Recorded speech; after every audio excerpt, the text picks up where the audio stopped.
kalau hukum sudah bisa dibeli, atau kalau hukum cuma untuk orang-orang kecil saja, ada kelompok-kelompok yang kebal hukum, maka akan timbullah kiamat di masyarakat, di mana yang kuat makin kuat, yang lemah selalu menjadi mangsa.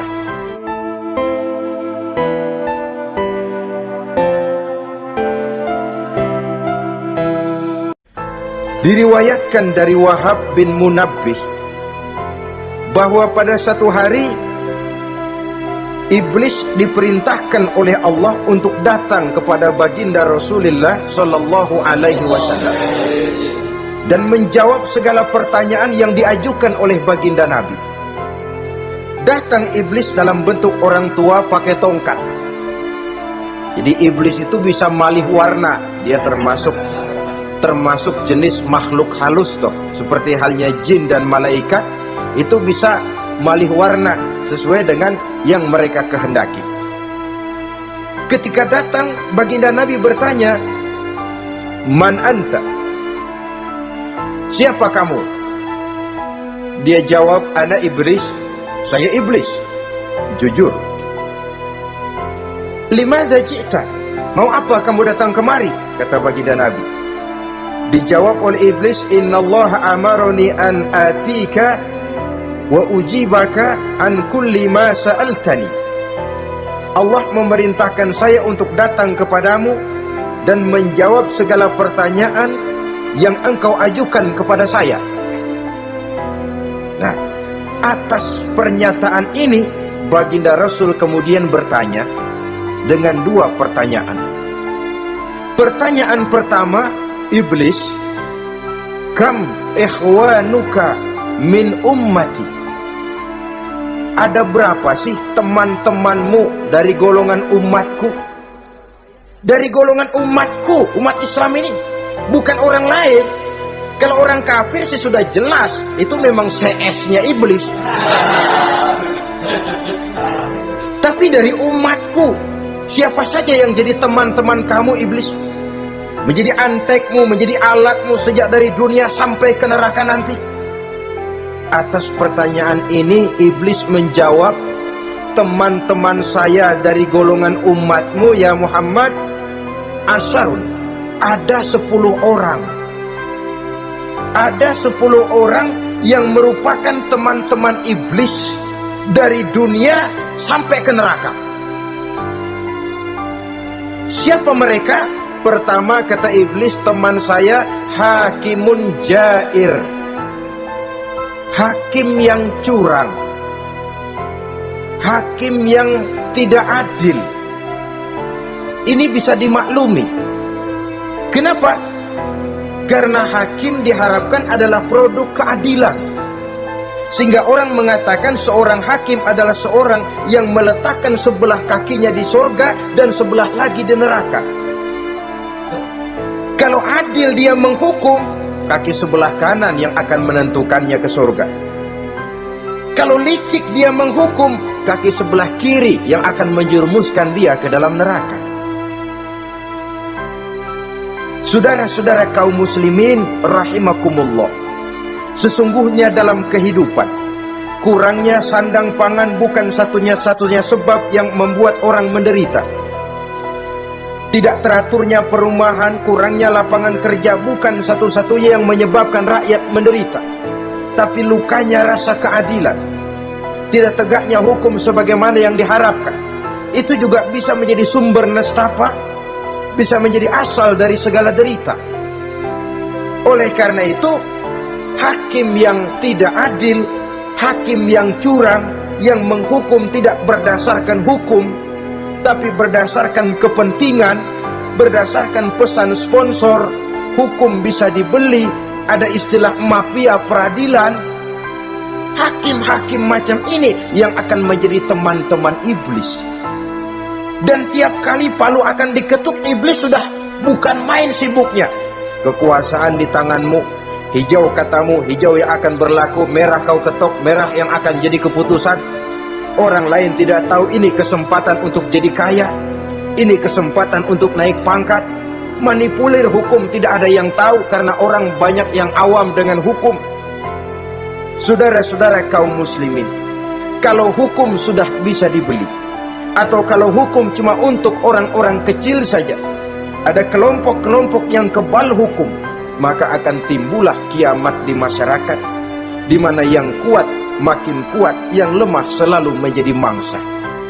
Oleh karenanya, hakim yang serong, hakim yang durjana merupakan teman-teman setan, merupakan teman-teman iblis dari dunia sampai ke neraka nanti. Ini yang pertama. Oleh karenanya, pada dasarnya setiap kita adalah hakim untuk keluarga. Dalam pergaulan hendaklah adil di dalam memutuskan segala sesuatu. Lebih-lebih hakim yang memang menjadi pengayom masyarakat. Bukankah lambang para hakim digambarkan dalam bentuk neraca yang berimbang, tidak berat ke kiri, tidak juga berat ke kanan, dalam arti objektif memberikan keputusan sesuai dengan hukum, sehingga masyarakat terlindungi. Dan hakim yang adil secara praktis adalah musuh daripada setan. Dimanapun setan dan iblis paling gak demen sama hakim yang adil. Itu merupakan musuh besar bagi setan, yang menyalahkan yang salah, membenarkan yang benar, walaupun yang salah orang besar, yang benar orang kecil. Dan kita memang oleh baginda Nabi diajarkan satu doa, Allahumma arinal haqqa haqqa warzuqna tibaa. Ya Allah, perlihatkan kepada kami bahwa yang benar itu benar. Sebab sering kita lihat yang benar jadi tidak benar. Ini memerlukan kekuatan batin. Yang benar tampakkan kepada kami kebenarannya ya Allah. Sebab sekarang banyak ketidakbenaran yang dikamuflase, banyak ketidakbenaran yang diberikan lipstick sehingga kelihatannya menjadi benar. Ini baik doa ini saya pikir dibaca oleh para hakim. Allahumma arinal haqqa haqqa. Ya Allah, perlihatkan kepada saya bahwa yang benar itu benar. Dan tidak cuma sekedar itu, warzuqni tiba'ah. Berikan kekuatan kepada saya untuk mengikuti kebenaran itu. Sebab kadang-kadang terjadi juga dia tahu yang benar itu benar, tapi tidak punya keberanian moral untuk mengatakan bahwa itu benar. Dia tahu itu barang yang hak, tapi tidak terpanggil mengikuti yang hak, tidak punya kekuatan moral untuk mengikutinya.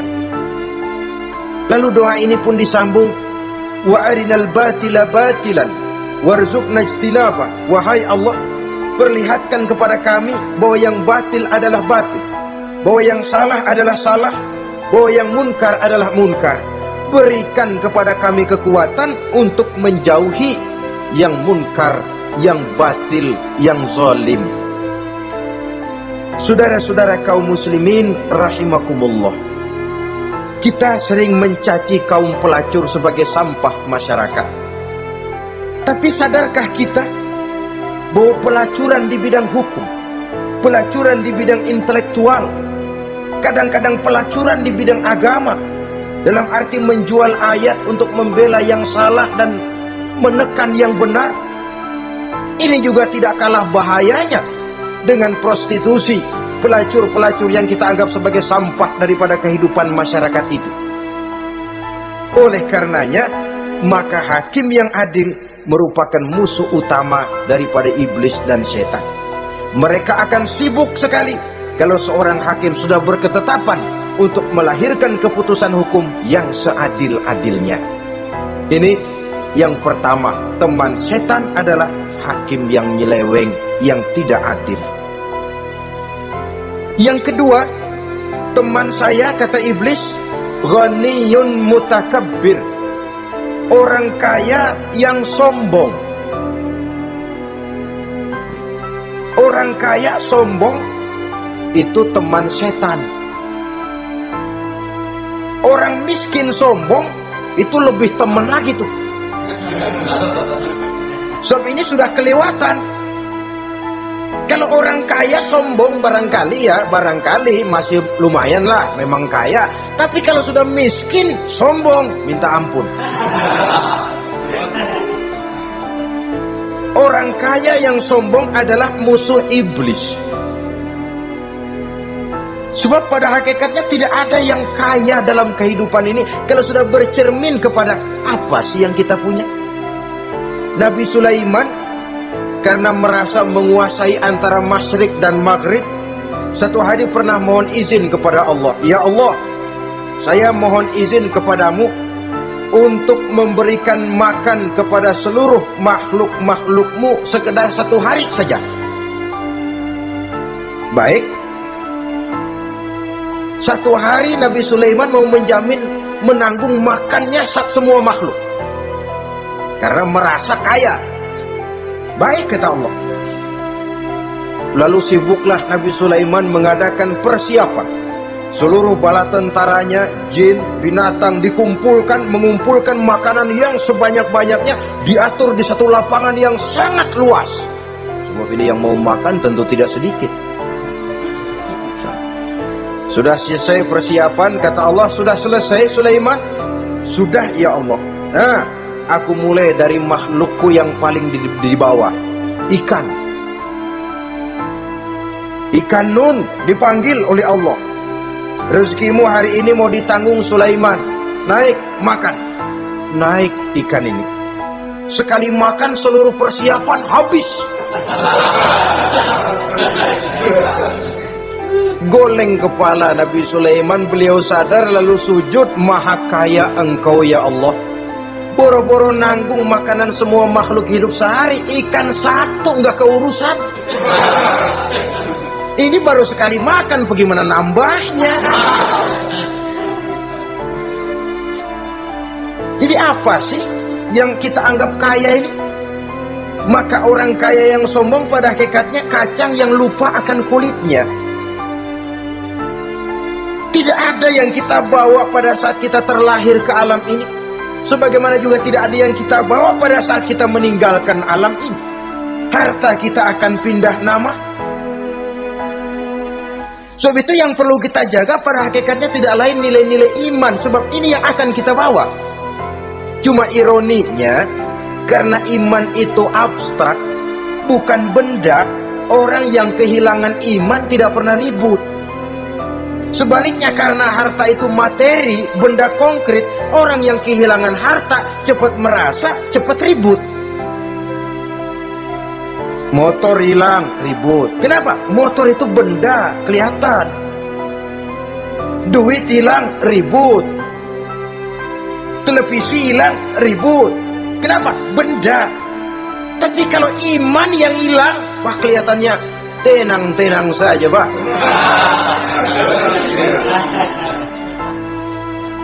Padahal ini usaha iblis, bagaimana orang kehilangan iman menjadi kafir, masuk grup dia untuk menemani dia di dalam neraka nanti. Dia gelincirkan iman kita, dan kita sering tanpa terasa telah mengalami pergeseran nilai-nilai iman kalau tidak tergusur sama sekali. Cuma saya katakan tadi, oleh karena iman ini bukan benda, orang yang kehilangan iman kurang begitu merasa. Padahal ini yang paling berharga. Sebab ini yang akan kita bawa menghadap Allah. Orang itu kalau sudah yakhruju minad dunya bighairi iman, keluar dari dunia, meninggalkan dunia dan seluruh isinya, kembali menghadap Allah dengan tidak membawa iman, tempatnya jelas sudah. Itu yang paling kita khawatir. Pangkat jelas tidak kita bawa, harta benda akan pindah nama jadi milik ahli waris kita. Tiba-tiba iman yang cuma satu itu tempat kita bergantung hilang juga dari diri kita. Dengan apa kita mau menghadap Allah? Dan kemalangan apa yang lebih besar dari orang-orang yang telah kehilangan iman pada saat dia menghadap Allah Subhanahu wa ta'ala. Karena itu saudara-saudara, terutama yang diberikan amanah berupa harta oleh Allah dalam kehidupan ini, bersyukurlah kalau saudara diberikan kepercayaan oleh Allah untuk menyalurkan rezeki kepada orang lain. Seperti keran yang nyimpen air tapi tidak untuk dirinya, disalurkan kepada yang memerlukannya. Rezeki dia cuma lewat tangan saya, rezeki dia cuma lewat tangan saya. Berbahagialah orang kalau dipercayai Allah untuk menyalurkan rezeki kepada orang lain. Artinya agen. Wong ditunjuk jadi agen Allah, kok nggak bangga? Kalau sudah kemari cara berpikir, insya Allah rasa bakhil bin pelit alias medit bin koret. Itu insya Allah nggak ada. Kan kadang kita berpikir, yang nyari duit gue setengah mati, lu datang-datang mau minta aja pala lu. Kan itu toh kadang-kadang cara kita berpikir. Ya boleh jadi lalu terasa berat. Tapi kalau kembali kepada kesadaran, barangkali alhamdulillah rezeki dia cuma lewat tangan saya. Kalau saya nggak ngasih dia, barangkali nggak semudah ini saya dapat rezeki. Allah mudahkan rezeki saya karena saya sering membantu orang-orang yang memang memerlukan. Andai kata saya nggak membantu mereka, belum tentu rezeki selancar ini. Tidak lalu enak aja, peras keringat gua banting tulang, pergi pagi pulang sore, lu datang-datang nada aja. Berbahagialah orang jikalau sekali lagi dia dijadikan agen oleh Allah untuk menyalurkan rezeki kepada mereka yang memang memerlukannya. Kalau tidak ke arah itu kita berpikir, yang timbul bakhil. Bakhil lalu bermegah-megah dengan hartanya, timbul kesombongan. Senang lihat orang susah, lalu dia sendiri dengan hartanya cuma to show only, pameran. Lewat di kampung, senang kalau orang melotot, lihat mobilnya yang serba mengkilap, sepatunya yang serba mahal.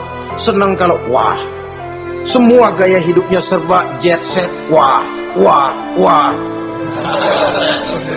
Senang betul kalau melihat orang sudah serba bengong, lihat keadaan dia.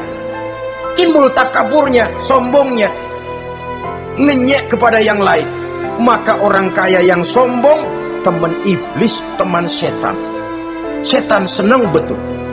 Sebaliknya secara praktis, orang kaya yang rendah hati adalah musuh iblis. Saudara-saudara kaum muslimin rahimakumullah, lain memang kalau kita diberikan ilmu di akhirat nanti, pertanyaan cuma satu, ilmumu kau amalkan untuk apa? Kalau kita diberikan umur panjang, pertanyaan akhirat satu saja, umurmu kau habiskan di mana? Tapi kalau sudah harta diberikan kepada kita, pertanyaan akhirat dua. Min aina iktasabahu wa fima anfaqahu. Hartamu kau dapat dari mana, kau belanjakan kemana? Depan belakang ditanya. Yang ketiga, teman iblis itu tajirun khain, pedagang yang berkhianat. Baik kepada sesama teman pedagangnya karena ingin lebih maju dari yang lain. Terjadi persaingan yang tidak sehat di berbagai bidang bisnis, ataupun kepada para pembelinya dengan mengatakan barang yang baik adalah barang yang tidak baik menjadi baik. Sebab pada dasarnya apabila kaum pengusaha sudah berkhianat, akan timbul kegoncangan ekonomi. Dan kegoncangan ekonomi dampaknya adalah melahirkan kelas-kelas kemiskinan. Kemiskinan merupakan satu perangkap iblis. Biasanya orang kalau udah melarat, udah dekat banget sama kafir. Kalau tidak dilatar belakangi oleh nilai iman yang kuat, udah melarat, udah dekat benar dah sama kafir. Apalagi iblis ini menggodanya pandai dia. Kepada orang miskin dia datang dengan bujukan materi. Kepada yang cukup hartanya dia datang dengan bisikan lain. Pendeknya iblis dan setan itu kalau ibarat tukang joget, dia ngerti betul irama kendang.